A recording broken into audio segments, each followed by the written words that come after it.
had Mr. Amit Mahajan, Director at Paras Defence and Space Technologies, listening in, Ankit Mehta, CEO and co-founder of ideaForge, listening in, and thank you, gentlemen. We wanted you to stay through that interview to get a perspective of what the Defence Secretary is saying. And the last point that he made, I want to start with that actually, and I'll come to you, Mr. Mahajan, that this space, as far as private sector is concerned, is not for those who want to make a quick buck. They need to focus on the research and development as well. Just some of your responses to the comments that the Defence Secretary made. Firstly, I am so elated to be on the same screen as the Defense Secretary, and I get a chance to talk about what he said. I also want to bring to the table that today you are talking to two people who have been involved into R&D, notwithstanding the amount of business visibility earlier we used to have. ideaForge and Paras Defense have been into R&D of their own domains without having visibility, and today they are bearing the fruits of what Make in India as an initiative played out to be, right? So what Defense Secretary Sir said is 100% true, that the visibility today lies in front of the private industry. And today private industry can really plan their activities, uh, increase their involvement in R&D. We were initially just dependent on government agencies to do the R&D, and we should do our own small bit. But now today we have the opportunity to do a larger value add in the R&D and the technology development for a particular defense application. Like, today very many programs that we are involved into, Paras Defense is involved into, a large portion of that development is done in-house.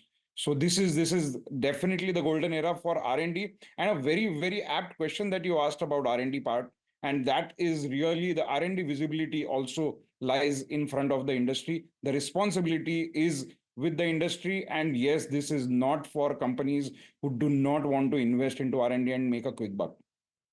Mr. Mehta, of course, Mr. Mahajan, thank you so much for joining us this morning. But Mr. Mehta, I want to come to you because specifically spoke about the sector that you operate in, and drone technology really is going to be at the forefront of the government procurement and warfare in general.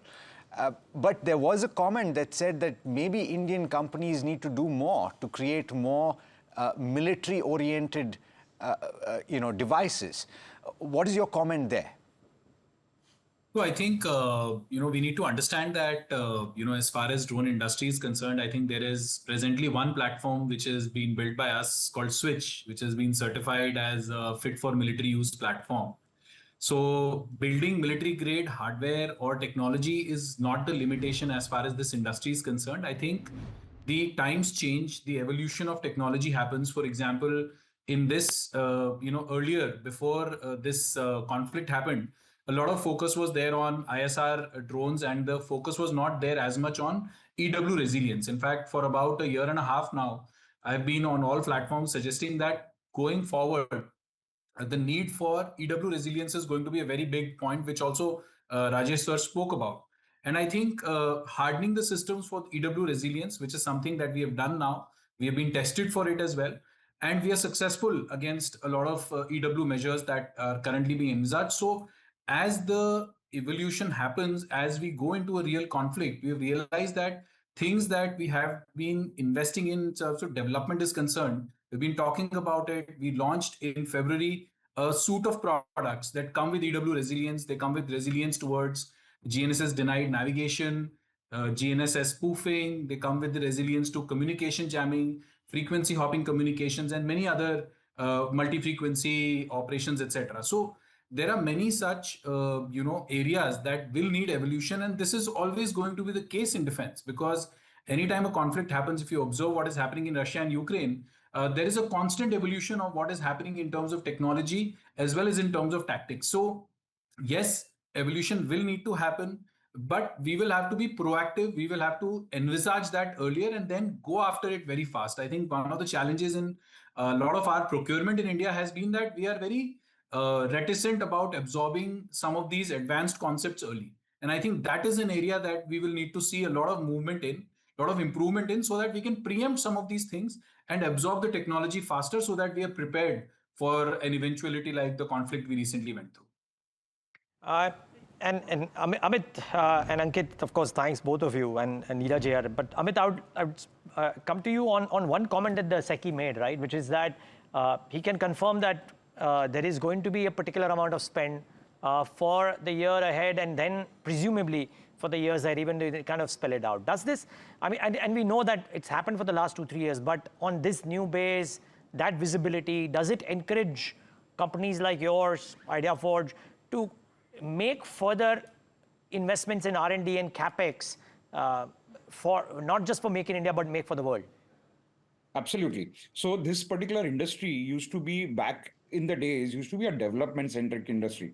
With Make in India, what that Ministry of Defense has done to the industry is it has given you a possibility of becoming a production-centric industry. Like he said, level playing field. Today, a private company can also bid for larger programs, which means you are not just confined to development, but you are also producing the developed product and technology.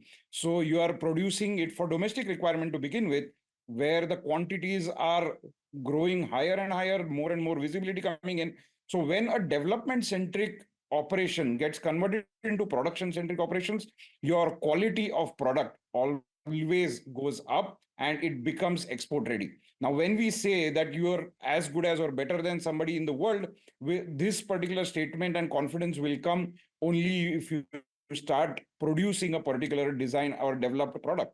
Now, this is the paradigm shift that we are seeing in the domestic industry, that now we are started producing higher quantities of a developed product. Hence, our quality is nowhere inferior to what you get from the Western or the Southeastern world.